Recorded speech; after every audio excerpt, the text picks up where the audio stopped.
여러분, 성경에서는 사랑하라는 말씀이 많이 있죠. 사랑에 대해서 어떻게 생각하십니까? 여러분 뭘 사랑하세요? 성경에 사랑이라는 단어가 여러 차례 나오고 그러는데 같은 단어를 쓰지 않았습니다. 좀 다양한 단어를 썼습니다. 그리고 그때 당시에 이 그리스 로마 세계관에서는 사랑이라는 단어를 뜻하는 말이 서너 개 있었습니다. 주로 쓰는 단어가. 그러니까 뭐 음식을 먹으면서 또 드라마를 보면서 나 이건 너무 사랑해, 나 이건 너무 애정하잖아. 그러면 그 사랑하고 부모님을 사랑하는 거하고 또 부모님이 엄마 아빠가 자기 아이를 보고 자녀를 사랑한다고 했을 때 그 사랑과 피자나 뭐 음식물을 먹으면서 재밌는 드라마를 보면서 사랑한다는 말하고 그 사랑이 같은 의미는 아니잖아요. 다르잖아요, 분명히. 이게 사랑이라는 단어가 우리를 매우 헷갈리게 만드는, 이것도 사랑이고 저것도 사랑이고 그러는데 다 같은 사랑 아닙니다, 분명히. 성경에서 사랑에 대한 예수님의 가르침은 또 예수님 이전 구약 성경에서도 두 가지 축으로 나옵니다. 하나님 사랑과 이웃 사랑, 두 가지 축으로 나오죠. 이때의 사랑은 우리가 흔히 나 사랑에 빠졌어라는 그 사랑은 분명히 아닙니다. 첫눈에 반했어라는 그런 사랑 아니라는 거죠. 감정적인 사랑이 아닙니다. 매우 의지를 발휘하고 또 결심해야 되고 결단해야 되는 그런 사랑. 그러니까 마음을 다하고 뜻을 다하고 힘을 다하여 사랑해라고 그러잖아요. 마음, 뜻, 힘, 이게 뭐예요? 이거 의지잖아요, 의지. 그러니까 나도 모르겠어, 그냥 너무 좋은 걸 어떻게 해? 아니, 사랑하는 걸 어떡하란 말이야? 여러분, 이거는 사실 마음, 뜻, 힘이 아니죠. 그냥 저절로 그냥 빠져드는 거죠. 막 보고 싶고. 근데 하나님 사랑에 대한 말씀에 마음, 뜻, 힘을 다하라라는 거니까 이건 굉장한 선택을 하고 결단을 하고 뭐 끊고 맺고 막 이래야 되는 그런 의지가 들어가는 거지 않습니까? 너희 이웃을 내 몸같이 사랑하여라. 또 다른 축이 이제 우리 이웃사랑이라고 하는데, 이웃사랑도 굉장히 의지적이고 헌신하는 그런 이제 사랑이라는 겁니다. 그리고 이 사랑을 가지고 제자들은 예수님의 이 사랑하라라는 명령을 전하기 시작했는데, 전하면서 어떤 단어를 선택해야 될 거 아니에요? 그리스 로마 이 세계관에서 당시 공용어인 통용 세계 공용어였던 헬라어를 사용하는데 어떤 단어를 써야 될까? 헬라어에 이게 사랑을 뜻하는 몇 가지가 있었습니다. 여러분들도 다 들어본 남녀간의 사랑을 말하는 로맨스, 그렇죠? 로맨틱한 사랑, 이런 게 있었어요. 그리고 친구들의 우정, 내 친구 나 너무 좋아하잖니 할 때 친구들의 우정을 말하는 그런 사랑이 또 있었어요. 근데 그런 사랑으로는 예수님의 이 사랑이 사랑을 표현하는 적절한 단어는 아니라는 거죠. 그래서 아가페라는 단어를 쓰게 되었습니다. 이것은 신적인 사랑, 굉장히 자기 희생적인 사랑, 그런데 이것은 상대방을 위하고 상대방의 행복을 위하여서 나 자신을 희생하는 사랑, 그런 이제 사랑으로서 쓰여지는 당시 통용되는 단어였는데 이 단어를 가져와서 쓰게 됩니다. 아가페라는 단어를 통해서요. 오늘 우리가 읽은 본문의 말씀에서는 예수님의 이 사랑이 사실 단계가 있어 보입니다. 그리고 그 마지막 끝판왕, 요즘 게임은 제가 안 해봐서 모르겠는데 저 어렸을 때 게임은 비교적 단순했었어요. 한 판을 왕을 깨면 되는 거예요. 마지막 왕이 있어요. 왕을 괴물이 나타나거든요. 보글보글이라는 거 혹시 들어본 적 있어요? 보글보글이 그게 스테이지가 100가지 있어요. 마지막 100번째 막 엄청 큰 그거 막 보글보글 막 엄청 뿜어내면서 하는데 아무튼 깨면 허무해요. 이러자고 내가 그 수백 개의 동전을 돈을 썼나 막 이런 생각 들고. 삼국지라고 시뮬레이션 게임이 있는데 그 뒤에 제가 대학교 들어갈 무렵에 그때 삼국지 4가 유행이었습니다. 요즘도 삼국지 나옵니까? 네, 들어본 적 없는 것 같죠? 모르겠죠. 네, 요즘 게임은 저는 몰라요. 오히려 제가 예전에 말한 적이 있는데 저는 이 게임계를 떠났어요. 내가 얼마나 게임에 빠질 수 있는 존재라는 것을 알아가지고 게임은 fall in love 하게 되더라고요. 이게 의지하고 상관없이 그냥 푹 빠져버리니까 제가 한번 게임을 해가지고 삼국지 4를 마지막 끝판을 봐야 되겠다 하고 작정하고 했다가 피골이 상접해진 경우가 있습니다. 분명히 그 기숙사, 그때 기숙사에 살고 있었는데 기숙사에서 그 게임을 시작할 때는 제가 그때 당시에 가죽 점퍼를 입고 있었어요. 추워서, 방에서 추워서 가죽 점퍼를 입고 있었는데 게임을 딱 끝내고 나서 삼국지니까 끝내고 나면은 복사꽃이 흩날립니다. 그래서 유비, 간우, 장비가 이게 말을 타고 도원결이 맺는 그런 장면같이 뭐 음악이 그때는 그 비프음이라고 하죠. 비프음. 요즘같이 막 대학생 때는요, 막 그때 핸드폰이 들었는데 뭐 32화음, 64화음 막 그런 거 나왔다고 막 광고하고 그랬었어요. 너무 옛날 얘기 이렇게 하면은 진짜 그러는데 그러면서 막 드디어 컬러가 뭐 몇만 컬러가 구현이 된다라는 둥 막 하면서 뭐 그런 시대가 있었는데 여튼 비품에서 띵띵띵띵띵띵 이렇게 나오면서 이렇게 말을 타고 새 남자가 그 복사꽃이 흩날리는 환상 속으로 막 걸어 들어갑니다. 그러면서 이미 눈에 초점을 잃어가면서 이걸 보면서 내가 지금 며칠 동안 뭐 한 거지? 지나고 보니까 이제 그러고 나서 그 장면을 보고 너무 힘들어서 잠이 들었는데 거의 한 48시간, 한 60시간 정도 가까이 잔 것 같아요. 그래서 게임 시작하고 자고 일어난 순간까지 딱 6일이 지났습니다. 6일이. 그러니까 옷차림이 달라졌더라고요. 창밖을 내다봤어요. 창밖을 내다보니까 그 식욕보다 수면력이 훨씬 강합니다. 제 경험상 그렇습니다. 네. 그래서 밖을 내다보니까 벚꽃이 지고 있는 거예요. 벚꽃 엔딩. 벚꽃이 좀 필랑말랑하는 그 시점에 게임을 시작했는데 다 끝내고 나니까 그래서 제가 그때 결심을 했어요. 그때가 28년 전입니다. 와, 진짜 오래됐네. 28년 제가 20살 때. 그래서 나는 게임하면 안 된다. 게임하면 나는 그냥 세월을 그냥 허송으로 다 보낼 사람이다. 그래서 게임을 안 했습니다. 그래서 그 놀라운 게임들이 막 나오고 스타크래프트 뭐 이런 게임들 뭐 오래된 게임이지만 스타크래프트를 비롯해서 뭐 그 레인보우 그런 거 다 옛날 게임이라서 여러분 모르시죠? 요즘 뭐예요? 롤? 그런 것도 안 해요? 그냥 아예 게임을 안 해요? 그러시구나. 게임하는 사람들은 없어요? 요즘 유명한 게임 뭐예요? 안 하는구나. 네? 발로그란트? 아무튼 그래서 저는 게임을 안 하지만 이렇게 게임은 단계 난이도가 높아지면서 한 판씩 깨지 않습니까? 그죠? 수행 과제를 수행하고 그 다음은 또 풀어 나가고 헤쳐 나가고 또 깨고 왕을 무찌르고 괴물을 죽이고 막 그 다음 단계 이렇게 나아가는데 이 난이도가 높은 방향으로 간다라는 거죠. 오늘 우리가 읽은 본문의 말씀에 원수 사랑을 얘기하는데 원수 사랑이 아마 이 사랑의 끝판왕이지 않을까 그런 생각이 듭니다. 마지막 우리가 깨야 될 이 가장 높은 레벨 끝판왕.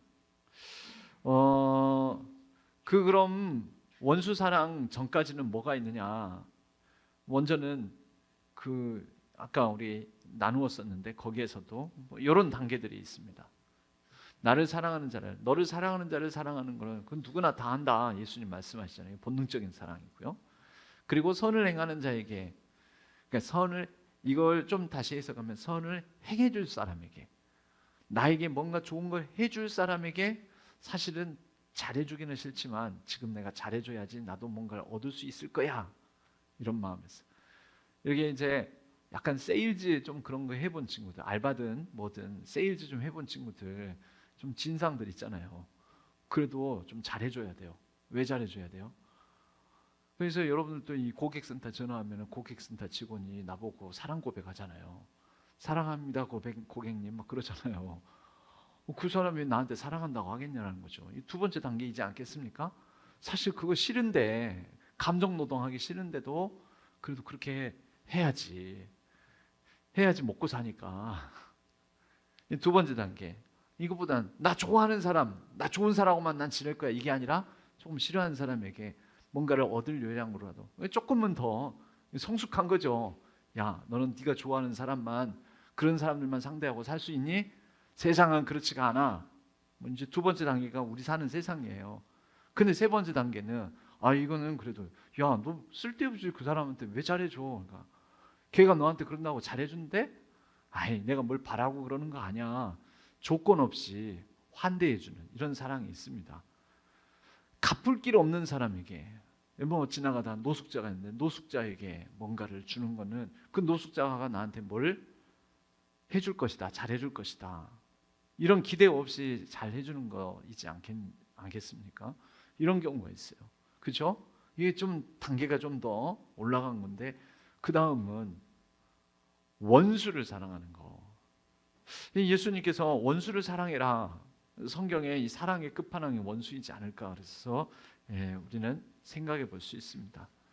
그럼 누가 원수냐? 아까 우리가 먼저 오버뷰에서도 들었지만 누가 원수일까요? 여러분, 이거는 진짜 한번 잘 생각해 봤으면 좋겠어요. 원수를 사랑하려면, 예수님의 명령이자 가르침을 우리가 따라서 살아가려면, 나름대로 여러분 성경은 그냥 문자 그대로가 아니에요. 문자로 다가온 것을 내가 재해석해야 됩니다. 재정의해 봐야 되고요. 그래서 그것이, 그 말씀이 내 삶에 녹아들게끔, 말씀이 육신이 되게끔 해야 돼요. 예수님은 말씀이신 그분이 육신이 되어 인간의 몸을 입고 이 땅에 오셨지만, 우리에게 전해주신 말씀도 여러분들 각자의 삶으로 녹아져야 됩니다. 또 새로운 차원의 성육신인 거죠. 그래서 이 원수를 사랑하라, 그러면 원수부터 우리는 생각해 봐야 된다. 그럼 원수가 뭘까? 우리의 삶에, 나에게는 원수가 뭘까? 저는 군대, 제가 할 때는 26개월이었습니다. 26개월 동안 수요일이면 정신교육을 받았어요. 군대에서는 거의 가스라이팅, 세뇌 교육을 합니다. 그러면서 그때 우리의 주적은, 군대에서 우리의 주적을 가르치죠. 우리의 주적은 누구입니까? 북한. 우리의 주적, 군인의 주적이 북한이죠. 우리가 싸워야 될 대상이 북한입니다. 북한이라고 하죠. 북괴라고 하죠. 우리의 주적은 북괴. 근데 진짜 북한이 막 원수처럼 느껴졌을까요? 저에게 원수는 제 고참이었습니다. 군대에서 이 고참이 웬수죠. 진짜 저 새끼 또 지랄하네, 이런 생각 드는 거죠. 오늘은 왜 또 별것도 아닌 것 같고 왜 저 난리야, 이제 이런 생각이 드는 겁니다. 여러분, 진짜 원수라 하더라도 너무 멀리 있는 거는 원수처럼 안 느껴져요. 나는 북한이 원수라고 느껴진 적은, 그렇게 주입받고 그렇게 이 정신교육을 받고 해서 그렇긴 하지만 느껴진 적은 별로 없어요. 실제적으로 느껴진 적은. 여러분도 그렇지 않습니까? 아직 대한민국의 주적은 북한이 맞습니다. 주적이자 함께 동반자로서 살아가야 될 또 현실적인 대상이기도 하죠. 근데 이것도 잘 안 느껴져요. 너무 멀어서, 뭔가 멀어서. 그냥 여러분들의 삶의 주적은 누구입니까? 원수는 누구예요? 원수는. 그래서 이제 원수를 한번 생각을 해봤어요. 이거 재정해봐야 된다. 근데 보통 누구를 보고 에휴, 이 원수야, 이 왼수야, 왜 그러느냐? 누가 원수냐면요, 내 뜻하고 다르게 행하는 사람, 내 뜻과 부딪히는 사람, 이게 왼수예요. 이게 부모님에게는 자녀가 원수인 경우도 있어요. 성경에도 너희 집안 사람들이, 너희 가족이 원수다, 예수님이 그런 정말 비유적이고 상징적이지만 참으로 옳으신 말씀을 하셨습니다. 여러분 가끔은 또 우리 엄마 아빠 원수야, 원수, 아주 막 그런 생각 들 때 또는 그런 식으로 해본 적 없으십니까? 있잖아요, 그죠? 그리고 이 친구가 왼수놈, 이 왼수놈의 친구 또 나한테 뭘 맡겨놓은 거지, 톡 꼈다고, 이 왼수, 뭐 이런 식의 생각이 드는 경우도 있고, 제 아내는 항암 치료를 하면서 밥이 왼수였습니다. 밥 먹는 게 밥맛이 없는데 이건 억지로 먹어야 돼.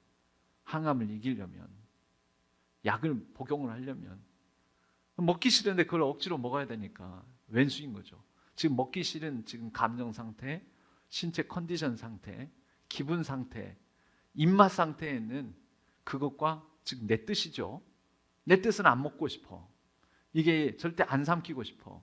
완전 집어넣으면 이게 그냥 입안에서 이게 무슨 모래 씹은 것 같은 느낌이야. 그런데 먹어야 돼. 왼수예요, 왼수. 공부가 왼수인 적도 있죠. 하기 싫은데 억지로 해야 되고, 리포트 써야 되고. 또 직장 생활이 원수일 수도 있죠. 하기 싫은 일 억지로 해야 될 때. 여러분 이런 일들이 다 원수이지 않습니까? 우리 실제적인 삶에. 이게 다 원수예요. 근데 그것을 사랑해라. 여러분 나아가서는 내 자신은 정말 마음에 드십니까? 내 자신에 실망 느끼는 적 없어요? 물론 그렇게 생각하는 나도 나지만 내가 보기에도 내 자신의 실망이 되고, 나는 이런 나를 원한 게 아니었는데 나는 왜 이 모양일까? 또는 나는 왜 이렇게 태어났을까? 왼수죠. 내 왼수가 나입니다. 나.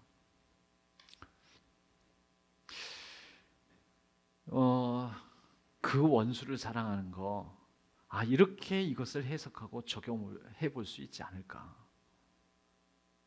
이런 원수 사랑하는 거 진짜 힘든 일입니다. 자신의 운명을, 자신의 삶을 수용하고 살아가는 거 진짜 힘듭니다. 원치 않는 상황을 수용하고 살아가는 것도 진짜 힘듭니다.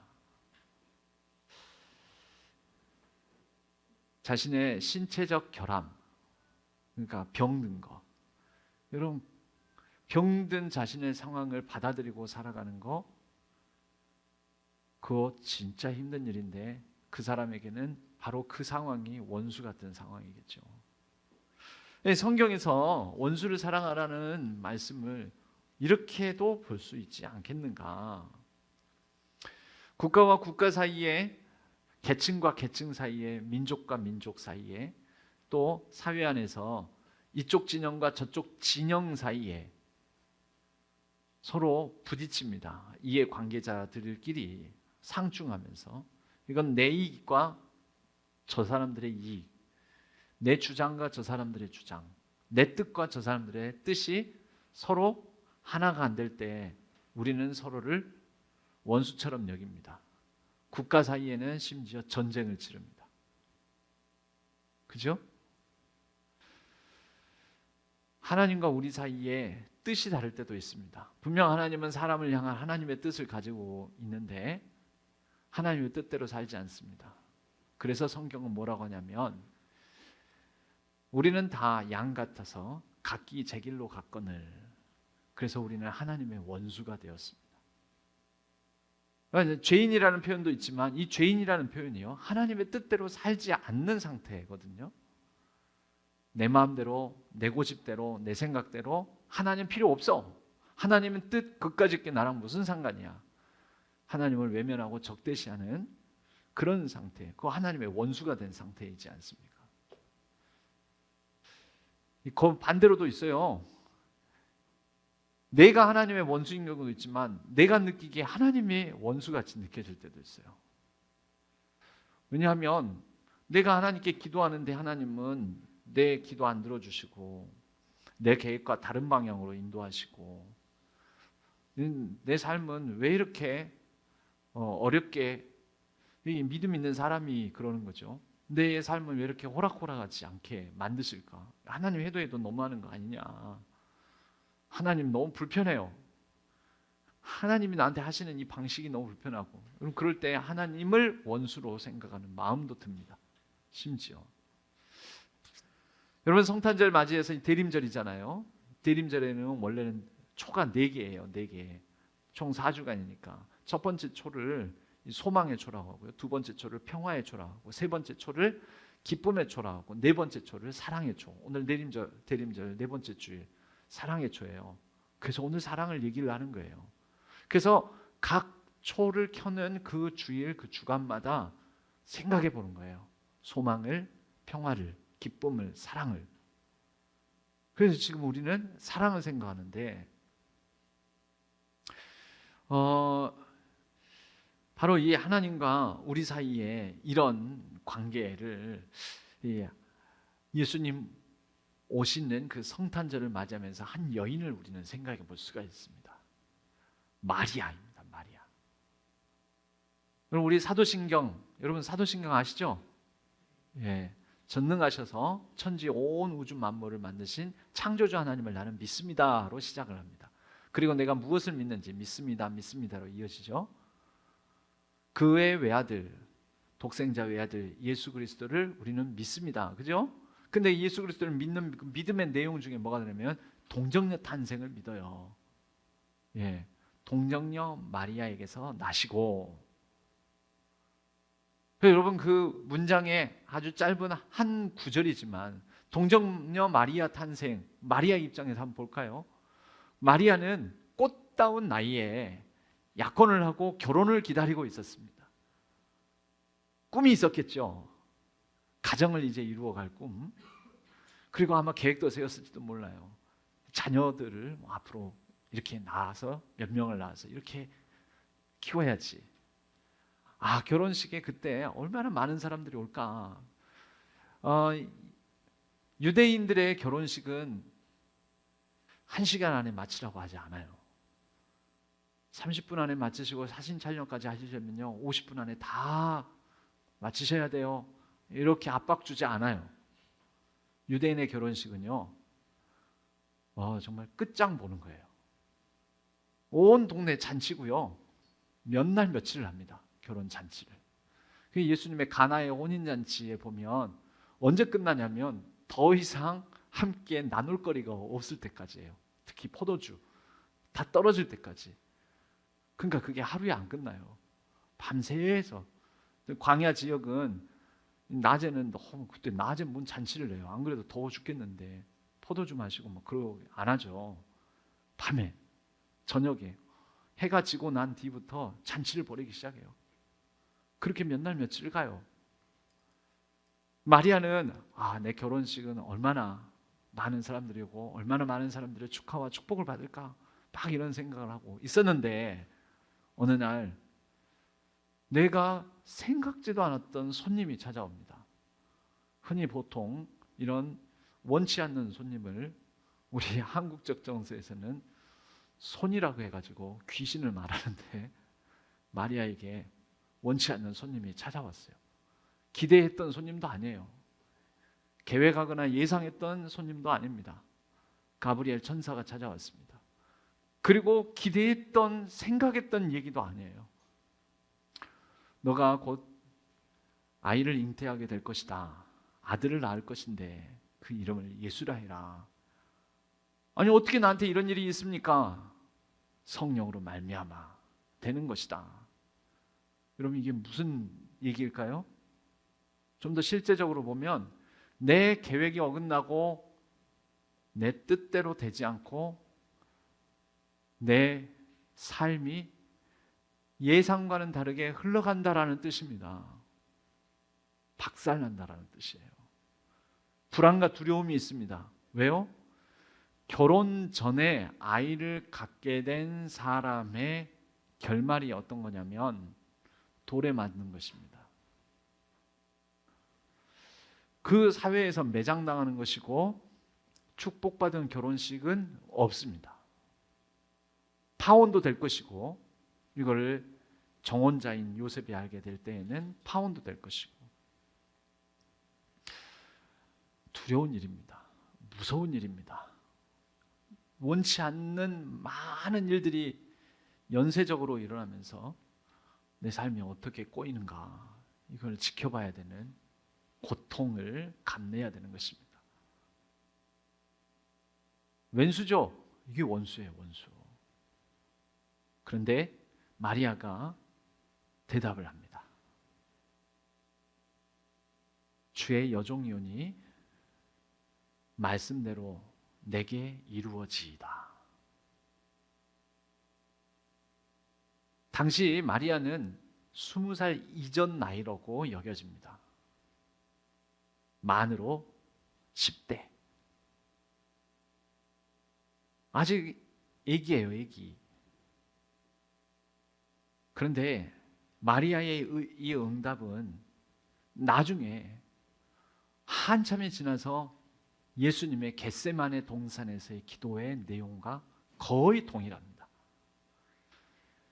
예수님이 십자가를 지는 그 전날 밤에 겟세마네 동산에서 땀이 피가 되도록 기도를 하시는데 이 잔을 내게서 옮겨주옵소서 할 수만 있거든. 그런데 최종적으로는 어떻게 하나님께 응답을 합니까? 내 뜻대로 마옵시고 아버지의 뜻대로 하옵소서. 아버지의 뜻이 이루어지이다. 잔을 피하고 싶은 건 내 뜻이잖아요. 근데 아버지 뜻대로 이루어지이다. 아버지 뜻대로 하옵소서. 여러분 놀랍도록 닮아있지 않습니까? 그죠? 똑같아요. 주의 여종이오니 말씀대로 내게 이루어지이다. 내 뜻대로 마옵시고 하나님의 뜻대로 하옵소서. 여러분 예수님의 이 겟세마네 동산의 최종 이 응답 결론은 뭡니까? 그거는 원수를 이겼다라고도 표현하지만 원수 사랑의 결정판입니다. 근데 그 원수가 사탄 마귀 이렇게도 볼 수 있죠. 근데 그 원수가 누구입니까? 각기 제 길로 간 양들, 인류, 모든 사람들. 왼수죠. 하나님의 뜻과는 상관없이 살아가는. 예수님이 십자가 지신다고 그거 인정하거나 아유 예수님이 예수님이시구나 하고 알아주는 것 아니죠. 여러분 우리가 아직 죄인 되었을 때 하나님의 원수 되었을 때 오셔서 인간의 몸을 입고 사랑하셔서 오셔서 사람이 되어 오셔서 고난을 당하시고 십자가에 달려 죽으시고 부활하시고 살아계셔서 우리와 함께 하신 분. 원수들을 위해서 이 왼수들, 저를 비롯해서 여기 있는 여러분, 이 왼수들을 위해서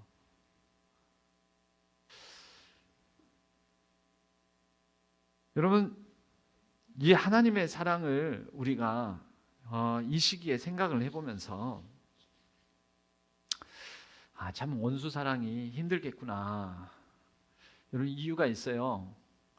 우리가 국가와 국가 사이에 또 이 우리나라 정치 지형에서 진영과 진영 사이에 정말 원수처럼 싸우지 않습니까? 갈등하고 생명 걸고 싸웁니다. 우리 한국적인 정서에서는 요즘 막 드라마의 소재로도 그런 거 많이 나오잖아요. 죽어서까지 내가 너를 가만두지 않겠어. 그걸 뭐라고 하죠? 잡기? 아니요. 다른 말이 있어요. 죽어서까지. 원한을 품은 귀신. 원혼, 원귀라고 하죠. 죽어서까지. 살아있는 동안에 내 눈에 흙이 들어가기 전까지는 자기 고집, 자기 주장, 내 뜻 안 꺾겠다라는 사람들이 있고요. 그 꺾지 않는 마음을 죽어서까지 해코지를 하든지 어떻게 하겠다라는 사람들이 있죠. 목숨 걸고 생명 걸고 국가와 국가 사이 전쟁까지 불사하면서 그렇기 때문에 내 뜻을 내려놓는다는 게 사실 생명 거는 일입니다. 그래서 원수 사랑이 힘듭니다. 생명 걸고 내 뜻을 지키는 게 사람의 성향인지라 내 뜻을 좀 내려놓고 양보하는 것은 생명 걸어야 되는 일이기도 합니다. 그리고 그건 손해보는 것입니다. 그리고 세 번째로는 여러분 이 모든 과정들은요 내 뜻을 내려놓고 내 원함대로 되지 않는 상황들을 받아들이고 수용해 가는 이 과정인데요 이 과정은 오래 걸립니다. 부모님이 아이를 낳은 순간부터 이 아이는 부모에게 특히 엄마에게 입덧이라는 선물을 줍니다. 음식을 먹고 싶어도 먹을 수 없는 또 평소에는 가까이 하기도 싫은 것들이 막 생각이 나고 왼수죠 왼수 태중에 잉태한 태아가 왼수예요. 엄마의 정상적인 생활을 못 살게 만들어요. 그리고 태어나서는 자야 될 때 잠을 안 자요. 안 재워줘요. 부모님은 너무 피곤해 죽겠는데 왼수죠. 그러면 자기 의지나 생각이 이제 있게 되면 성장하게 되면 더 말 안 들어요. 아주 평생 왼수들이에요. 그리고 그 부모님들이 이렇게 흔히 얘기를 하십니다. 내가 이제 우리 엄마 아빠가 내가 부모가 되고 보고 나니까 나를 보고 얼마나 속상해 하셨는지 이젠 내가 그 마음을 알 것 같다. 그런 얘기들을 하십니다. 얼마나 걸렸을까요? 오래 걸렸죠? 몇십 년. 평생 걸리는 거죠. 여러분 원수 사랑하는 게 그렇게 힘듭니다.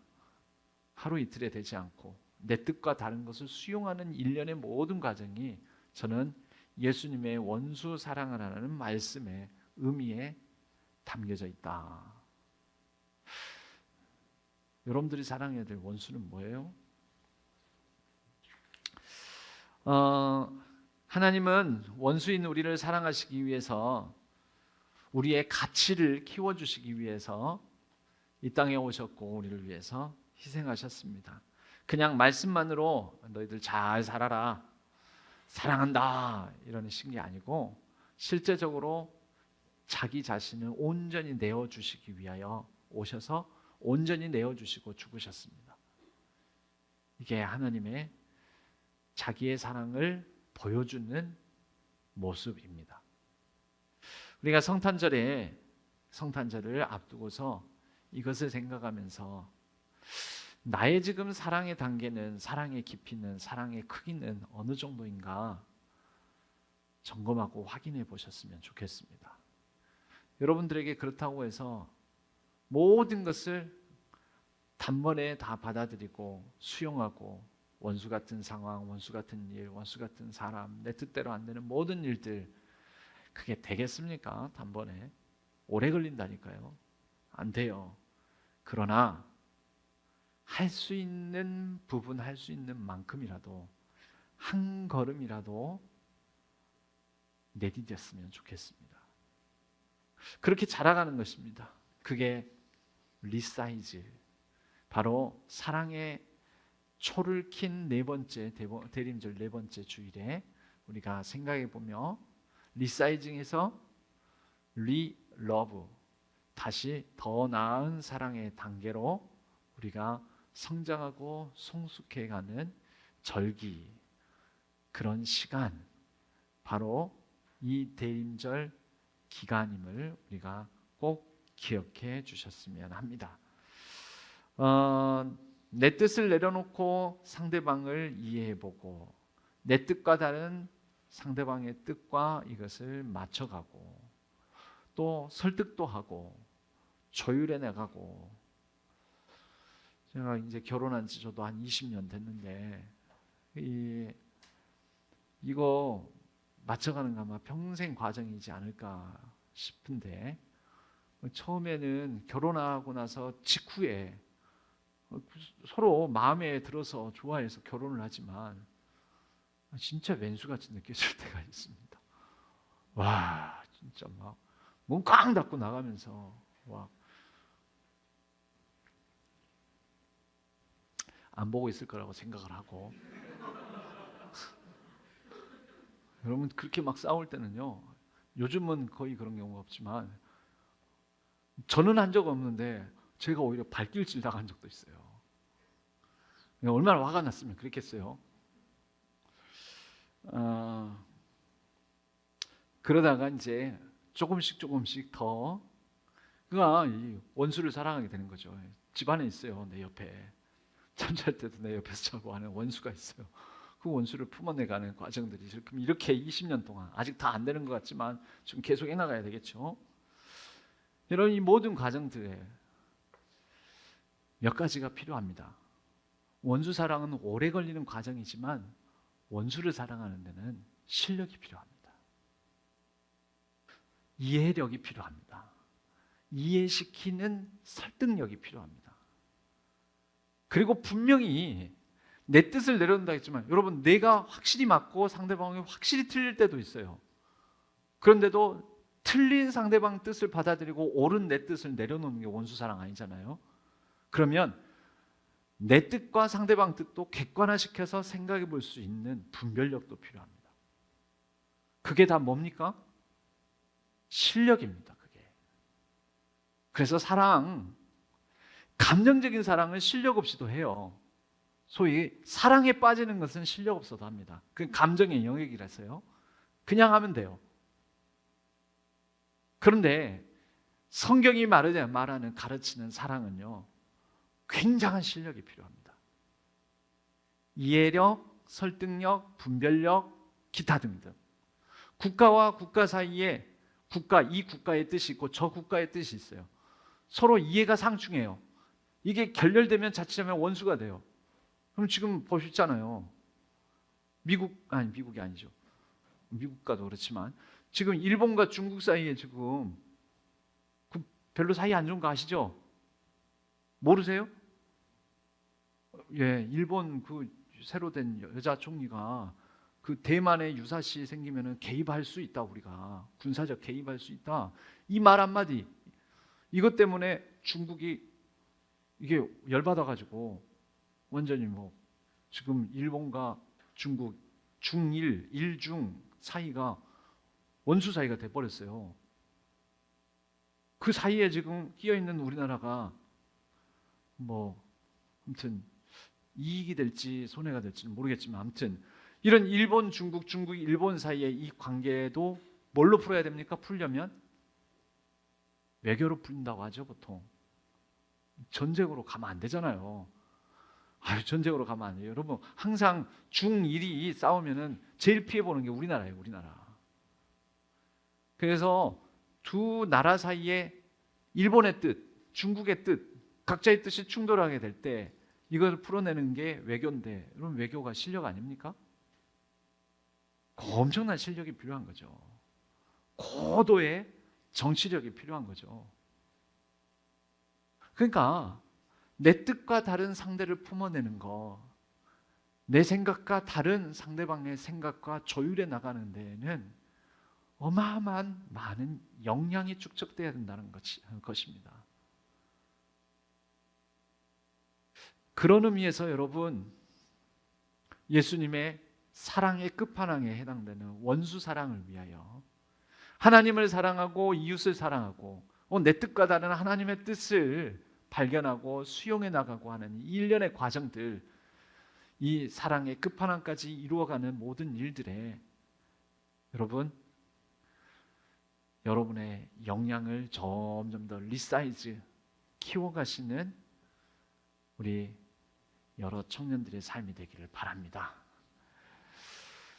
그게 쉽게 안 될걸요? 안 됩니다. 안 되지만 그러나 이 과정은 마치 하나님이 우리를 품으시고 우리를 수용하시고 용납하시고 용서해 주신 하나님의 자비하심에 힘입어서 우리도 이 과정을 이루어 가시는 것입니다. 여러분, 인생도 자기 뜻대로 안 됩니다. 남의 인생이 아니라 내 인생인데도 자기 인생을 온전히 수용하고 자기 인생을 자기 할 수 있는 걸음에서 힘 닿는 데까지 살아가는 게 얼마나 귀한 사랑인지 아십니까?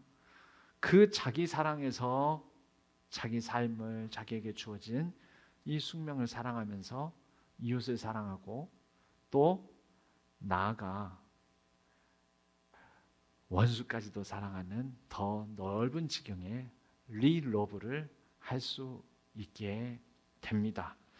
우리 신안의 모든 청년들이 그렇게 사랑의 깊이와 높이와 폭을 넓혀가는 복된 삶을 살아가시기를 주님의 이름으로 간절히 축복합니다.